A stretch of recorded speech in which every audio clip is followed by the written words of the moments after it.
పంతులు గారు, మీరు ఏది పడితే అది అనకండి. మీకేంటండి, మీరు అనేసి వెళ్ళిపోతారు. తరువాత అనుభవించాల్సింది నేనే కదా. ఇప్పుడు ఆ సగం తుమ్ముతుమ్మంటే నేను ఎక్కడి నుంచి తుమ్మను? సారీ అమ్మా, మీ ఆయన మరీ ఎంత ప్రొఫెషనల్ అనుకోలేదు. ఏ జన్మలోనే పబ్జీ ఆడుకుంటున్న పిల్లోడి చేతిలో ఫోన్ లాక్కున్నావో, ఈ జన్మలో ఈ దుర్మార్గుడికి ఎలా దొరికిపోయావు. పైగా వ్రతాలు చేయిస్తున్నావు. నా కర్మ. ఆ పంతులు గారు, దీనికి పూజలు పరిష్కారాలు ఏమన్నా ఉన్నాయా? కరోనా లాగా కొత్త కాన్సెప్ట్ అమ్మా. దీనికి రెమెడీ రావడానికి కాస్త టైం పడుతుంది. అదిగో నీ షేరింగ్ హస్బెండ్ వచ్చేస్తున్నాడు.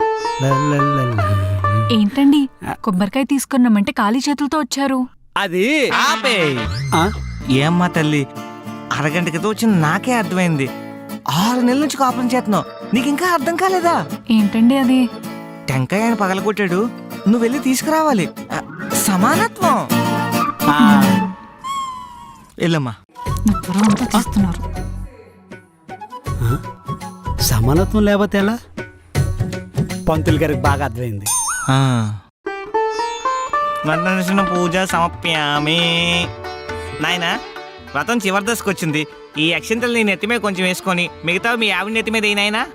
మరి మీ నెత్తి మీద జోకు. నీ పిండం ఇందా నా నెత్తి మీద నేను వేసుకుంటా, నీ నెత్తి మీద నువ్వు వేసుకో. ఓం విఘ్నేశ్వరాయ నమః. పిల్ల పాపలతో చల్లగుండాలి నాయన. All the best, all the best, all the best. Anju, మన నెత్తి మీద పంతులు గారు వేశారు కదా, ఆయన నెత్తి మీద కూడా మనం వెయ్యాలా. సమానత్వం.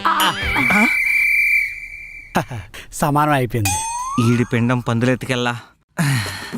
సమానత్వం పేరుతో ఒట్టి మీ భార్యగా శాడిజం చూపిస్తున్నావు అనుకున్నాను. మొత్తం ప్రపంచానికే చూపిస్తున్నావా? అంజు, మన షేరింగ్ కాన్సెప్ట్ పంతులు గారు బాగా ఎక్కేసింది. ఇక నుంచి వాళ్ళ ఆవిడ దగ్గర కూడా ఇదే అటెంప్ట్ చేస్తారు. అంత లేదు నాయన. ఆవిడ మీద నేను అటెంప్ట్ చేశాను అనుకో, ఆవిడ నా మీద మర్డర్ అటెంప్ట్ చేస్తుంది. అందరికి ఇలాంటి మహాతలు దొరుకుతుందా? సరే, 3 సార్లు ప్రదక్షిణ చేయండి. సగం వాటిని షేరింగ్ తగలెట్ట. ఆవిడ 3 సార్లు తిరుగుతుంది, నువ్వు కూడా తిరిగే.